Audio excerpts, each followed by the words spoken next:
Hello, and thank you for joining me here for another video.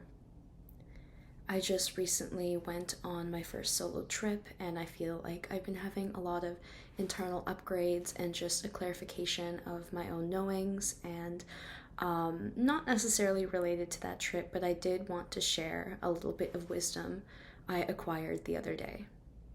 So, the place where I work out on Tuesdays is in a church. It's like a small little like makeshift gym, and you can actually enter the church for a little bit like as a little quiet zone. So, after my workout, I did just that. I personally am someone who loves churches. I love the buildings. I understand that there's like a lot about religion and even maybe how these buildings were built, and just I understand the symbolism of these big buildings can be really heavy with a lot of bullshit, really. But regardless, like, I've always loved churches. I think they're a beautiful meditation space. Like, if there isn't a sermon going on, if it's open to the public, especially if there's no one really in there, just perfect. But anyways, on to the story. As I was sitting there, I decided to meditate, to like call in maybe my guides, more so angelic presences, because I was in a church. And I just had a really beautiful experience with a really beautiful knowing that came through for me that I wanted to share. I've been thinking a lot about, this culture of persecution we have here on the internet. And it was a few things that got me kind of thinking about that just happening on the internet. But in general, you've probably known of, seen, or like really look up to, or even despise a creator that you've seen get kind of like canceled. And I've seen creators get canceled for things that I don't really agree with. Like, I don't really think. I understand it maybe looked cringe, like maybe they were doing some kind of somatic energy work, and then the wrong, let's say, because it's never really the wrong audience, but people who were very triggered by that found these videos, and then they're commenting all this nonsense is all I can. It's really just really triggered, really like, it was a bullying kind of energy, let's say. And as someone who like does look at me with this crystal, like just spiritual things here on YouTube in a very non-traditional way, just in the sense that I do soul language, and which is basically speaking in tongues, which can be really triggering for a wide variety of people. I think people who don't believe in this at all, people who like grew up in maybe a shitty church that did stuff like that, and they had to like pretend to be speaking in tongues because it was expected. There's a lot of reasons a person could get triggered by soul language. And truly, like, one of my fears, I want to say was, but yeah, no, it's still something that would be very daunting if it happened, is like finding the wrong audience and, getting absolutely eviscerated in the comments, and having like my space on the internet become the space of like negativity and projection. I really wouldn't like, that's not why I'm creating this space. So that was something I've been thinking about a lot recently. So while I was in this church meditating, I just felt this truth come through from within me, and just the presence of some of my personal angels that I work with, who are also collective angels. But and I felt this knowingness that you cannot seek love on the outside. That is not where you find real love. The fear of being rejected by society is very real and very valid, and it could happen. It may be on the horizon for me, right? Or any of you. I don't really know.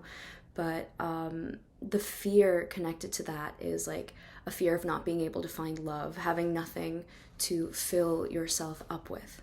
And the knowingness that came through is that the idea that you can find love from an outside source, and that an outside source can take it away, is an illusion. Because love comes from within. Real grounded love doesn't leave when things get bad, because you can find it within, you can find it in the divine, and you can connect to the divine whenever, wherever, whoever you are. So if things are to go awry in your physical life, that doesn't mean your inherent lovability has decreased. And maybe that seems obvious. If it seems obvious to you, amazing. But to me, I feel like it's something internally I've never quite believed. When you have a solid connection to your own spirit, your own well of divine connection and love, it does not matter what is happening on the outside, because there's this understanding that you are serving a divine purpose to trigger these people.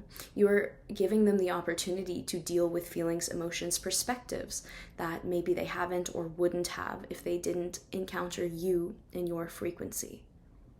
Triggering people is an honor. It sucks, but it's an honor. And the love that you were born into, the love that has been enveloping you since you were a child, since before you came into this world, this divine love that cannot be taken away or tampered with, is there forever. You may stop noticing it, stop tuning into it, or stop being able to connect with it internally.